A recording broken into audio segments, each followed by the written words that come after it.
जी पाण्याची main line आहे फार 1952 पासून ती त्याच्यामध्ये गाडली गेली आणि त्याच्यामुळे संडास राणीचं का पाणी हॉटेलचं पाणी आतमध्ये मिक्स होऊन आज आमच्याकडे दूषित पाणी येत आहे. झाले तरी मे महिन्यापासून हा प्रॉब्लेम चालू आहे. तेव्हापासून तर चालूच आहे. कोण ना कोण हॉस्पिटलमध्ये ऍडमिट आहे, चालूच आहे.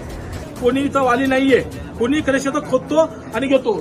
250-300 पाईप असतील त्यामध्ये जवळजवळ 100-150 पाईप आहेत ना इलिगली आहे. पिण्याचं पाणी म्हटल्यावरती इमर्जन्सी ज्यादा 4 दिवसात हे काम झालेलं पाहिजे कुठेही कोणत्याही एरियात. आणि पण एवढं 2-2 महिने पाण्यासाठी लोकांना एवढा त्रास घ्यावा लागतो. आणि मोठी घाण कॉलनी पाणी. आहे, मोठी कॉलनी हो. आहे. जीवन मरणाचा प्रश्न असताना तुम्ही इतक्या सहजतेने हा विषय कसा हाताळू शकता हे आम्हाला बीएमसीच्या अधिकाऱ्यांना विचारणा आहे आमची.